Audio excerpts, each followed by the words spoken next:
오늘 장의 중심이 될 중요한 이슈엔 전략을 통해 정리해보도록 하겠습니다. 타케온 뉴스 조진 대표, 미래경제연구소 정태근 이사, 프레스티지 경영전략연구소 반종민 소장, 헤르메스 스탁 하청환 본부장 나오셨습니다. 어서 오세요. 네, 반갑습니다.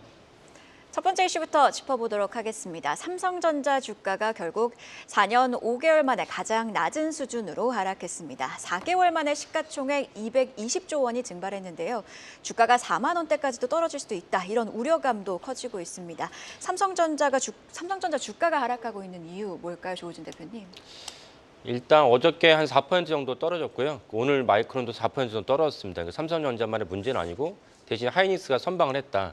그렇다면 이제 3대 이제 메모리 반도체 기업 중에서 삼성전자랑 이제 그 마이크론이 떨어진다 하이닉스 선방했다는 것은 가장 큰 차이점은 결국 이제 HBM3입니다. HBM3를 이제 제가 누누이 말씀드리지만 심지어 뭐 아마존도 삼성전자랑 하이닉스의 그 HBM을 가져가고 있어요. 근데 중요한 건 그게 아니고 엔비디아에 공급을 하느냐 못하느냐 문제인 거고 그 차이 때문에 하이닉스를 선방하고 있다 이렇게 보시면 되겠고 전체적으로 메모리 기업이 안 좋은 이유는 이제 그 결국 트럼프 정부가 이제 출범하면서 오늘 이제 심지어 그 나온 뉴스를 보면 이제 우리가 그전 알고 있던 거는 이제 관세 10% 모든 상품에 10% 매기고 중국에 60%인데 그걸 더 강화하겠다라는 뉴스가 나오고 있어요. 그러니까 트럼프 행정부는 그 바이든 정부와 다르게 바이든 정부는 이제 자국 기업을 자국의 공장을 유치하기 위해서 보조금을 당근을 주는 것이고 트럼프 행정부는 야 무슨 보조금이냐 관세만큼 아름다운 단어가 없다. 이건 제가 말한 게 아니고 트럼프가 그 유세 시절에 말한 워딩입니다. 그렇다면 관세로 결국은 그 자국에 있는 공장을 유치하려고 그런 전략을 피는 것 같습니다. 그렇다면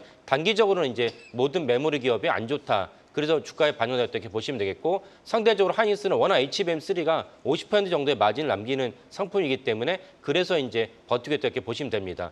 그러면 이제 전체적 기준이 이렇게 될 것이고 향후 어떻게 될 것인지 봐야 되는데 그 삼성전자는 제가 지난주에도 말씀을 드렸지만 사실은 이제 그 반도체도 안 좋고 모바일도 안 좋고 다 안 좋습니다. 그 반도체는 사실은 HBM이 납품 못하고 근데 중국의 창신 반도체 YMTC가 치고 올라오기 때문에 내년에 어떤 그 분석에 따라서는 전 세계 메모리 시장에 중국 반도체가 14%, 16% 정도로 차지할 것이다. 그러니까 넛크래커, 그러니까 범용 반도체 중저가는 이제 중국 반도체가 올라오고 최고가부는 이제 그 아예 엔비디아 납품 못하기 때문에 삼성전자에 대한 외국인 시각이 부정적일 수밖에 없다. 이런 것이 내년에도 이어질 거라고 봅니다. 그렇다면 HBM3는 이제 물 건너다 치고 삼성전자는 HBM4에서 한번 우리가 승부수를 거르겠다라는 것을 아마 언론을 통해 계속 흘리고 있는 것 같아요. 이렇게 너무 안 좋으니까요. 근데 제가 몇 번 말씀드렸죠. HBM4도 공급이 어렵다. 왜냐? HBM4를 갖다 할 때 삼성전자가 추진하는 TC-NCF 방식을 SK하이닉스가 버린 공정이에요. 버린 공정 이유가 있으니까 버렸거든요. 반려 문제가 해결 안 됐다라고 버렸는데 그 후발주에 삼성전자가 뒤늦게 뛰어들 수밖에 없는 이유가 있었죠. 왜냐하면 특허 걸려 있으니까. 이런 것들이 사실 후발주자에 언제나 비해예요. 이거는 삼성전자 이제 겪지만은 SK하이닉스가 다른 모든 반도체 기업은 후발주에서 그런 비해를 겪으면서 여기까지 왔습니다. 이렇기 때문에 사실 내년에도 HBM4의 공급은 제가 보기엔 어렵다라는 것이 이제 보편적인 말은 좀 애매하고 제가 취재한 바는 그렇습니다. 근데 여기에 또 다른 중요한 것이 있는데 뭐냐면은 아까 말씀 중국 반도체가 치고 올라오니까 그럴 땐 범용 반도체 가격이 내려가고 있어요. 내려가고 있는데 여기 SK하이닉스랑 마이크론과 삼성전자는 기존에 있던 삼강은 감산을 하고 있는데 만약 감산을 하지 않고 만약 최태원 회장이 우리는 캐시카고가 있기 때문에 HBM3는 캐시카고가 있죠. 우리는 감산하지 않겠다. 삼성전자가 30년간 해왔던 전략이에요. 모든 이제 그 메모리가 낮아지면은 치킨 게임을 벌이면서 후발주자를 갖다 도태시키는 게 삼성전자 전략이거든요. 만약에 최태원 회장이 이 전략을 추구한다면 삼성전자는 4만 원은 물론이고 더 추락할 수 있다라는 것이 이제 우려되는 바입니다. HBM 쪽을 감산은 안 하겠죠. SK가 지금 없어서 못 HBM 중요하지 가는데. 않고 HBM 중요한 게 아니고 범용 반도체. 범용 반도체 쪽에. 만약에 SK하이닉스가 우리 감산하지 않고 공급을 갖다 늘리겠다. 중국이 늘리는데 우리가 가만히 있느냐라고 전략을 취한다면 그 반도체 가격의 하락은 커질 것이다. 이러면 삼성전자는 엄청난 위기에 빠진다라고 볼 수가 있겠습니다. 네, 지금 간밤에 필라델피아 반도체 지수 2% 하락을 했습니다. 오늘 5만 원, 주당 5만 원이 깨질지 조금 걱정스러운 그런 생각이 조금 듭니다. 지금 삼성전자 같은 경우에는 떨어지는 칼날이라는 그런 평가도 있습니다. 지금 500조 원짜리 시가총액 지금 300조 원으로 많이 지금 줄어든 그런 상황입니다. 삼성전자 뭐 조만간에 무슨 계기가 하나 있습니까? 어떤 계기들이?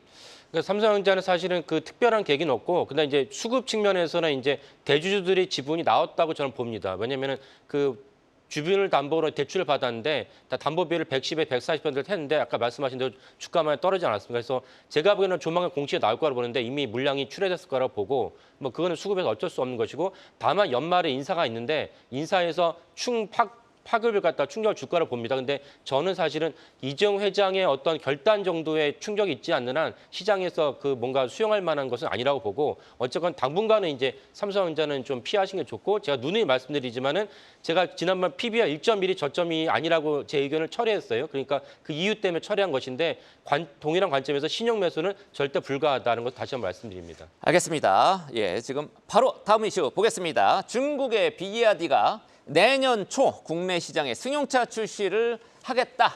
출시 내놓겠다. 승용차, 전기차 내놓겠다. 이렇게 공식화를 했습니다. 중국 내의 가격 기준으로 1,000만 원대 전기차를 볼 수 있다라는 건데 비야디가 지금 한국에서 전기 버스도 팔고 있습니다. 근데 이미 시장 점유율 꽤 많이 차지했죠. 요거 관련해서 뭐 지자체나 우리 정부가 조금 전략적으로 좀 접근했으면 좋겠는데 중국 전기 버스 지금 시장 점유율 너무 높죠. 어쨌든 승용차도 이제 내놓을 예정인데 경쟁사들 현대기아차에는 마이너스 요인이 되겠지만 부품 업체한테는 플러스 요인도 있을 겁니다. 투자 전략 여기서 한번 살펴보시죠. 정태근 이사님. 네. 일단은 비야디가 말씀하신 대로 전기 버스여가지고 전기 승용차까지 이제 내년 초에 이제 들어온다라고 합니다. 말씀하셨듯이 중국 제품의 가장 큰 무기는 가격이라 볼 수가 있겠죠. 그렇기 때문에 지금 최소 국내 그리고 다른 전기차 대비해서 한 1,000만 원 정도 가격의 어떤 경쟁력이 있다라고 합니다. 그렇기 때문에 이 저렴한 가격이 경쟁사들의 가장 큰 위협이 될 것으로 전망이 되고 있는데 그렇다면 과연 이제 현대차의 아성을 넘을 것인가 이런 것들이 좀 관전 포인트로 뭐 볼 수가 있을 것 같고요. 그리고 한 가지 극복해야 될 점은 최근에 전기차 화재가 좀 발생이 되게 되면서 전기차에 대한 인식이 조금은 안 좋아지고 있는 부분들인데 그 부분을 가격을 얼마만큼 극복을 하는지가 일단은 관건이 될 것 같습니다. 그래서 산업적으로 보게 된다면은 그런 부분들 봐야 될 것 같고요. 우린 주식 투자자이기 때문에 그렇다면 관련된 종목들 봐야 되느냐 마느냐 이 부분을 봐야 되는데 일단은 단기 변동성으로 끝이 나지 않을까라고 말씀드려야 될 것 같습니다. 일단은 뭐 첫 번째 근거는 상반기에 이제 샤오미가 전기차를 출시를 하게 되면서 관련된 종목들이 움직이긴 했습니다. 뭐 우리산업이란지 상신 브레이크 같은 종목들이 움직이긴 했는데 이런 종목들이 단기 변동성으로 끝이 났다는 점을 감안을 해보게 된다면은 이번에 비야디 전기차 출시 같은 경우도 마찬가지로 일단 단기 변동성 끝이 나지 않을까라고 생각을 좀 하고 있습니다. 그러나 일단 뭐 관련된 종목을 좀 언급을 해드린다면은 일단 IA GS 글로벌, 폴라리스 세워 같은 종목들인데 IA 같은 경우는 그 비야디 전기차 쪽으로 전력 모듈을 납품을 하고 있고요. 그리고 GS 글로벌 같은 경우는 국내 수입 총판이라 보시면 될 것 같습니다. 그리고 폴라리스 세원 같은 경우는 배터리 칠러렌지 공급을 하고 있기 때문에 비야디 2차 전지가 아니라 비야디 전기차 관련 종목은 이 세 종목으로 압축이 좀 되지 않겠나 볼 수 있을 것 같고요. 그 외에 뭐 이노배터리 그리고 하나기술, 아모그린텍 같은 종목들도 있는데 흐름을 한번 지켜봐야 되지 않을까 말씀드릴 수 있을 것 같습니다. 그리고 단기 변동성을 예상하는 부분이 두 번째 근거는 최근에 잘 아시다시피 테슬라와 LG 엔솔과 연관성 있는 종목들이 좀 강세를 보이고 시장의 어떤 테마가 중국보다는 미국 쪽 좀 많이 치우쳐져 있다는 점을 보게 된다면은 아무래도 비야디 쪽보다는 테슬라, LG, 엔솔 쪽으로 보시는 게 조금 더 낫지 않을까라고 생각을 하고 있습니다.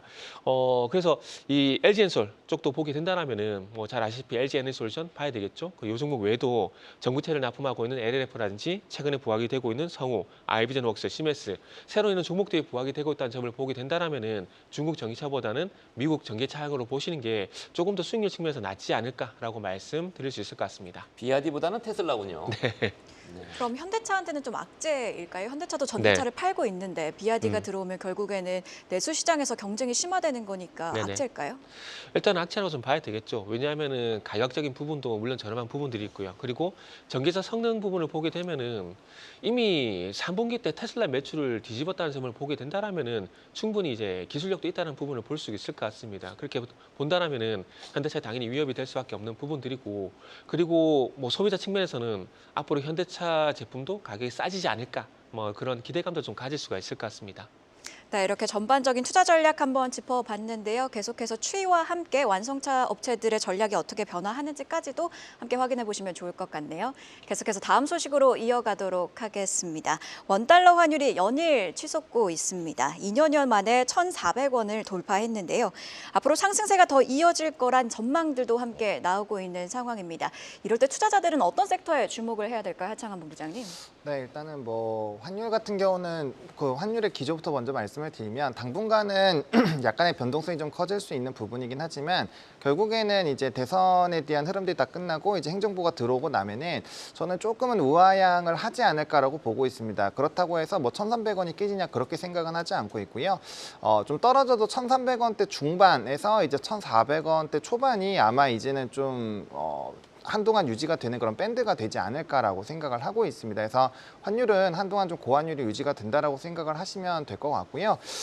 그리고 이제 산업 같은 경우는 아무래도 이제 미국발 수출이 높은 쪽으로 좀 선택을 하시면서 트럼프 행정부가 들어왔을 때 이런 좀 산업적인 규제가 없는 쪽으로 바라보시면 좋을 것 같습니다. 뭐 대표적으로 뭐 조선 같은 경우가 지금 이제 손을 내밀었기 때문에 기대감을 받을 수 있는 산업이라고 보시면 될 것 같은데 제가 좀 주목하고 있는 산업은 사실 변압기입니다. 미국 쪽에서는 노후 변압기가 워낙 높은 상황이고 뭐 HD 현대일렉트릭 같은 주요 종목 특히나 초고압 변압기가 굉장히 좀 중요한 쪽이다 보니까 그런 쪽 같은 경우는 이제 미국 수출 비중이 굉장히 높아요. 거의 80% 이상을 유지를 하고 있어서 그러면 이제 수익성이 굉장히 좀 좋아질 수 있거든요. 그래서 고환율에 대한 그런 수혜를 받는 산업을 이전처럼 이제 그냥 환율 수혜주 이런 식으로 지켜보시기보다는 뭐 정책 발의나 산업 발에서의 영향을 많이 받을 수 있는 상황이니까 그렇게 보시면 될 것 같고요. 또 중요한 거는 한동안 이제 경제 지표를 좀 같이 채널링해서 보셔야 될 것 같습니다. 이제 간밤에 CPI가 발표된 이후에 환율이 뚝 떨어졌죠. 아무래도 금리 인하에 대한 가능성이 높아지는 부분이 이제 FOMC에서의 기조고, 그다음 트럼프 정권이 들어오게 됐을 때는 아무래도 이제 금리 인하를 하기 어려운 상황이 될 거기 때문에 그런 이제 정책적인 부분들을 또 의사결정하는 게 경제 지표에서의 좀 명확한 뷰를 볼 수가 있거든요. 그러다 보니까 뭐 CPI, PPI, 뭐 PCE 정도는 계속적으로 좀 보셔야 되지 않을까라고 보고 있고요. 결국엔 물가가 떨어지는 상황들이 어떻게 변동되는지에 따라서 환율도 따라서 움직일 수 있기 때문에 지금 시점에서 그렇다고 본다라고 한다면 관세라는 게 있어서 환율 인플레이션 자체가 잡기가 어렵기 때문에 어느 정도 밴드 상당은 좀 필요하지 않을까 이렇게 좀 정리드리겠습니다. 그러니까 이제 지금 1,400원 왔다 갔다 하는데 추가적으로 많이 뛰지는 않을 걸로 지금 보시는 거죠. 일단 전 1,420원이 넘어가면은 1,500원까지 열린다라고 생각을 하고 있고요. 그렇기 때문에 1,420원이 안 뚫리는 게 굉장히 중요한데 문제는 이제 전일 같은 경우에 좀 글로벌 증시를 살펴보면 유럽 쪽에서도 한 2%대 급락이 나왔고 그러다 보니까 전일에 뭐 니케이 같은 경우도 한 1%대 중반이 빠졌잖아요. 그게 전부 다 관세에 대한 영향으로 인해서 경제에 대한 불확실성이 좀 확대가 되고 있다라는 거고, 그런 기조가 만들어지면 그들의 통화 가치가 떨어지게 되면서 상대적으로 달러 인덱스가 강화가 되고 그게 이제 달러의 강세를 만들어내거든요. 그렇기 때문에 관세의 이 정도가 어느 정도로 확장이 되는지에 따라서 다른 나라들의 경제 상황이 바뀔 수가 있고 거기에 따라서 그 달러의 기조가 달라질 수 있기 때문에 일단 밴드 자체는 조금 넓게 세워놓고 보시는 게 맞지 않을까라고 생각하고 있습니다. 네, 알겠습니다. 지금 간밤에도 이제 레드 스윕이 거의 뭐 확정적입니다. 그래서 트럼프의 정책이 더 강화되는 쪽으로 움직이겠죠. 간밤에 달러 인덱스도 106을 넘었고, 그럼에도 불구하고 새벽 시장에서 원달러는 1,397원대까지 소폭 하락을 다행히 하기는 했습니다. 다음 이슈 보겠습니다. 우리 선사 HMM이 3분기 실적을 내놨는데 어닝 서프라이즈였습니다. 7개 분기 만에 영업이익 1조 클럽 복귀했습니다. HMM의 매각이 문제인데 한번 실패를 했죠. 할인이 돈 없어서 결과적으로 이제 실패를 했는데 몸집이 커진 만큼 매각 추진이 그만큼 더 힘들어지지 않을까, 이런 분석도 나옵니다. 반정민 소장님 어떻게 보십니까? 예, 일단 지금 말씀하신 것처럼 HMM은 결국에 이제 주가의 상승 포인트는 매각 이슈에 따른 부분들이 결정되면 그때 올라갈 수 있다는 점을 먼저 말씀드리고요. 이 부분들을 좀 먼저 기억을 해두시면 좋지 않을까라는 말씀드립니다. 이번 3분기 실적에 대해서는 전년 동기 대비 영업이익이 굉장히 좀 크게 증가를 했는데 이게 왜 그러냐면은 작년에 3분기 당시 때는 상하이 컨테이너 운임 지수가 980포인트 정도였습니다. 근데 올해의 3분기의 경우에는 중국에서 이 밀연해기 수출도 좀 어느 정도 진행이 됐었고 미국 동부 항만 파업에 따른 영향을 좀 받으면서 대략 평균 한 3,000포인트까지 좀 상승을 했었던 거거든요. 그러다 보니까 일시적으로 실적에 대해서 되게 긍정적인 역할을 보여줬다라고 보시면 될 것 같고요. 4분기 때는 지금 현재 그 상하이 컨테이너 지수나 이런 부분들을 봤을 때 2,300포인트, 2,000선 정도를 유지를 하고 있다 보니까 4분기 실적에 대해서 약간 좀 아쉬울 수 있다는 부분들을 같이 좀 체크를 하셔야 될 것 같습니다. 그래서 HMM은 결국은 지금 그 주가에 대해서 상승 포인트를 좀 크게 잡을 수 있는 것은 결국은 이제 매각인데, 이 매각에 대해서 지금 또 하림이 좀 어느 정도 관심이 있는 것 같습니다만, 지금 현재는 작년에 그 대상 때랑 지금 대상 때랑 좀 인수 자금에 대한 차이가 좀 많이 늘어난 부분들이 있거든요. 그래서 지금 현재 시점에 대해서는 좀 만약에 본격적으로 좀 매각을 한다 하더라도 쉽지 않을 가능성이 있다라고 좀 보시면 될 것 같고, 설령 이제 매각이 진행된다 하더라도 결국은 지금은 뭐 그 산업은행이나 한국해양진흥공사에 따른 지분이나 그걸 통해서 그 정부의 경영권 개입 가능성도 좀 어느 정도 있다 보니까 인수까지는 좀 쉽지는 않을 것 같다라고 좀 보시면 될 것 같습니다. 그래서 이러한 리스크는 부분들은 있긴 하지만 HMM은 과거에 그 경영권 인수와 관련된, 그러니까 매각 관련된 이슈가 날 때마다 주가가 상승했던 포인트를 봤을 때는 이 이슈가 나왔을 때 그때 접근해도 좀 늦지는 않을 것 같고요. 좀 더 때를 기다려보자라는 말씀드리겠습니다. 영업이익이 1조 4천억이 나왔는데 3분기에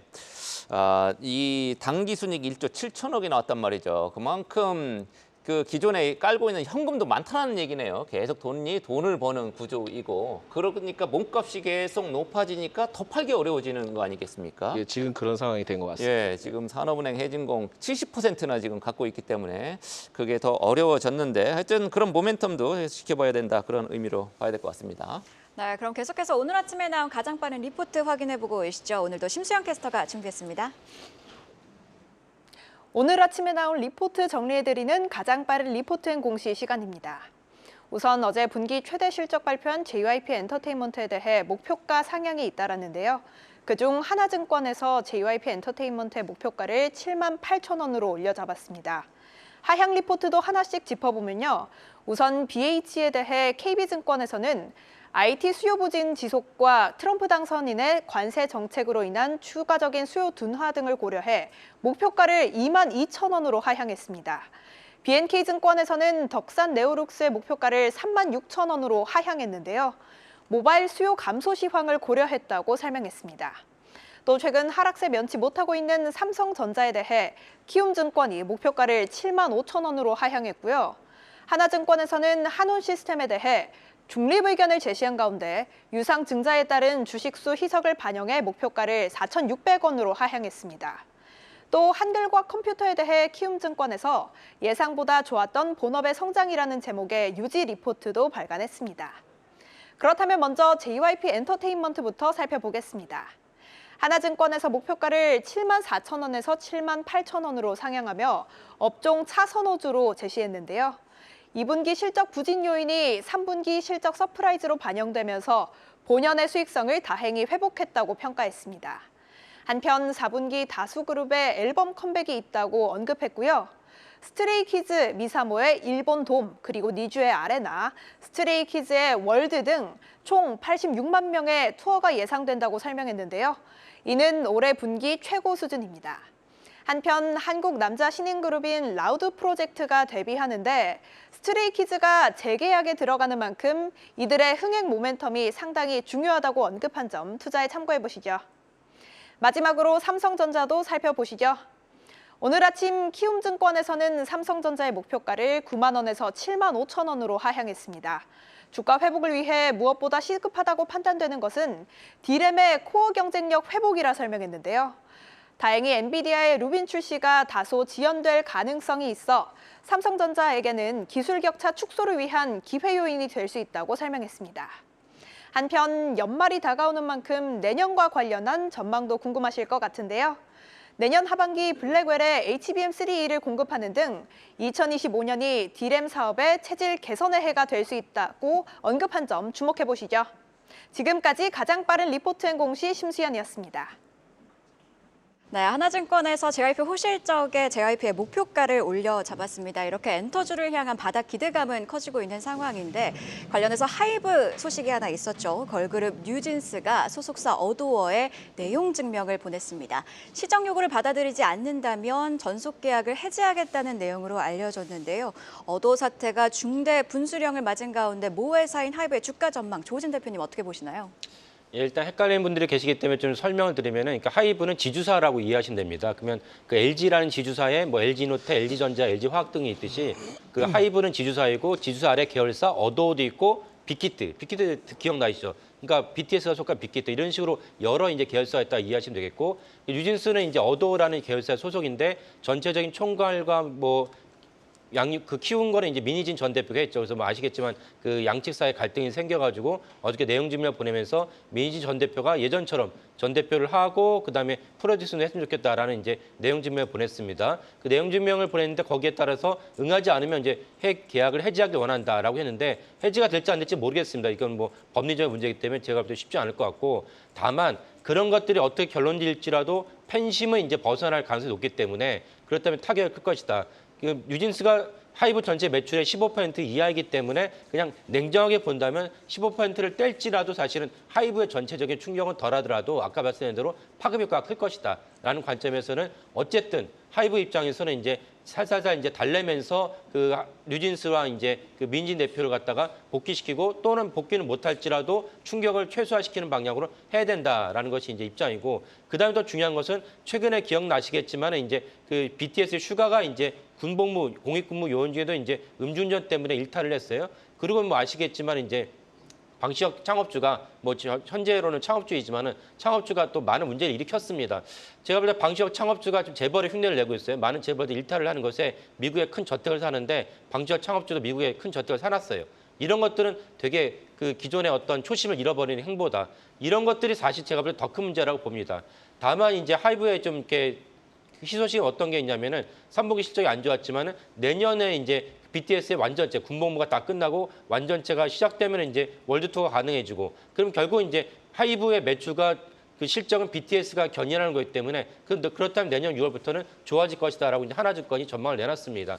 이런 것도 저게 동의하고, 그래서 이제 내년 6월이 되기 전까지 아까 말씀드린 악재를 갖다가 최소화하는 것이 필요하겠다. 그러면 하이브가 다시 주가는 이제 반등하지 않나라고 생각을 합니다. 방시혁 의장의 뭐 돌발 행동 뭐 이런 것도 있긴 합니다만, 지금 방시혁 의장하고 이 민희진 플러스 뉴진스 엄마들하고의 그 대립 관계, 이게 돌아올 수 없는 강을 건넌 거 아니냐 뭐 이런 얘기도 있던데, 가능성이 있습니까? 화합할 가능성 보시기에? 아니 완벽하게 돌아오기는 없겠지만, 그러나 거기에 이제 한 사람이 이제 얘기를 해서 갈등을 갖다 축소하면서 마무리해야지 이 상태로 계속 증폭하고 내버려둔 것은 아니다. 주주에 대한 그 예의가 아니다라고 생각을 합니다. 어찌됐든 내년에 지금 요즘 엔터주들 분위기 좋아지고 있죠. 내년에 하이브에 여러 호재가 있다. 이런 얘기까지 하셨습니다. 자, 다음 소식 바로 보겠습니다. 미국 대선 이후에 최근 우리 증시 그야말로 패닉 상황입니다. 외국인들이 외면하는 가운데 큰 손인 연기금은 순매수세 그나마 이어가고 있습니다. 어떤 종목에 집중하고 있는지 정태근 이사한테 들어보겠습니다. 네, 말씀하셨듯이 11달 들어서 증시가 급락을 하고 있습니다. 외국인들이 1조 6천억 넘는 매도를 하고 있는 상황들이고, 금도세 우려감이 지속되다 보니까 투자 심리도 상당히 좋지 않은 부분이 복합적으로 좀 작용이 되는 것 같아요. 그런데 이 구간수 속에서 말씀하셨듯이 국민연금 포함한 연기금 쪽에서 일단 6천억에 가까운 매수가 진행이 되게 되면서 증시 안전자금이 투입이 된 게 아닌가라는 그런 기대감도 좀 가지고 있는 상황들인데, 뭐 아직까지는 뭐 증시 방어를 위한 뭐 자금이 집행이 됐다기보다는 뭐 단순히 포트폴리오 조정이라 봐야 되지 않을까라고 말씀을 드려야 될 것 같습니다. 전반적인 종목들 같은 경우도 최근에 수익률이 괜찮았었던 뭐 한국항공우주라든지 하나시스템, 뭐 LG에너솔루션, 삼성중공업 이런 쪽으로 매수가 많이 들어갔거든요. 물론 삼성전자 쪽으로 매수도 들어가긴 했습니다. 하지만 그럼에도 불구하고 증시를 방어하기에 좀 역부족이었다는 부분들은 좀 인정을 해야 될 것 같아요.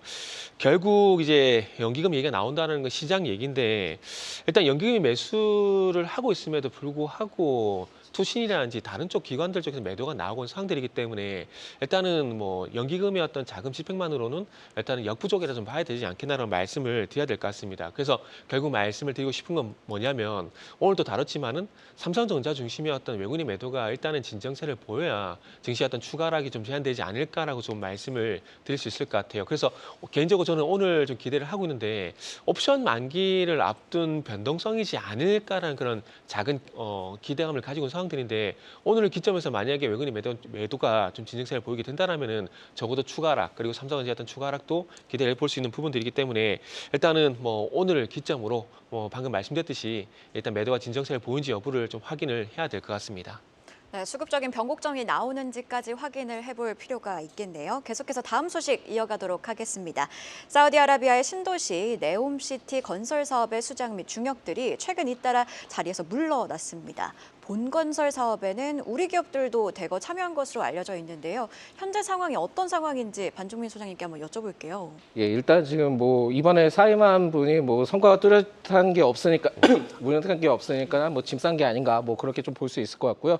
그러면서 이제 계획에 대해서 재검토 가능성이 좀 일어나고 있습니다. 그게 왜 그러냐면은 유가가 상승분이 없고 지금은 좀 정체되어 있는 상황에서 지금 사우디 쪽에서 작년에 그 정부 지출이 늘면서 재정 적자에 좀 빠진 것으로 알려져 있거든요. 그렇다 보니까 사우디 네옴시티에 대한 규모도 좀 축소될 수 있다는 점도 체크를 하셔야 될 것 같고요. 실제 이제 공사를 좀 하다 보니까는 비용이 굉장히 좀 많이 늘어난 부분들이 있다 보니까 생각보다 지금 계획이 좀 미스났다라고 보시면 될 것 같습니다. 그래서 지금 국내 기업들의 경우에는 2022년 당시 때 좀 한 40조 원 정도의 MOU 26개 그 체결 이력이 있는데 MOU는 MOU입니다. 삽을 뜰 때까지는 아직까지 모르기 때문에 결국 규모가 굉장히 크지 못했던 부분들이 있고 약간 좀 줄어들 수 있다는 점을 봤을 때는 네옴시티 관련된 종목의 경우에는 지금 보지 않는 게 좋지 않나라는 말씀드리겠고 우크라이나 재건과 같이 좀 연동성이 있습니다. 그렇게 된다 한다면 지금은 건설기계 쪽이 HD 현대건설기계 쪽에 대해서는 관심이 유효하다라는 말씀드립니다. 네, 지금 시간이 많이 지났네요. 마지막으로 오늘 개장전 체크포인트 하청원 본부장님 짚어주시죠. 네, 짧고 굵게 말씀드리겠습니다. 비트코인 가격이 급등을 했다가 조금은 눌림이 나오고 있습니다. 미국의 코인 관련된 종목군들도 대거 차익이 나왔기 때문에 오늘 만약에 우리나라 증시에서 관련주들 좀 급등이 나온다면 차익 조심하셔야 될 것 같고요. 각각의 이슈가 있습니다. 지스타 있으니까 게임주들 좀 보셔야 될 것 같고 엔터, 미디어 이런 쪽이 좀 흐름들이 나쁘지 않았습니다. 그래서 관련된 부분 보셔야 될 것 같고요. 국회 본회의 정책발 이슈 있을 것 같고 옵션 만기일은 앞에서 잘 말씀을 해주셨는데 어쨌든 변동성이 나오는 변곡점이니까 잘 체크를 해보시면 좋을 것 같습니다. 네, 이슈앤 전략 네 분의 전문가와 함께 개장 전 꼭 확인해봐야 할 뉴스들 체크하고 전략까지 세워봤습니다. 고맙습니다. 계속해서 다양한 경제 이슈를 알고 싶다면 구독과 좋아요, 알림 설정 부탁드립니다. AI 캐스터 권미정이었습니다.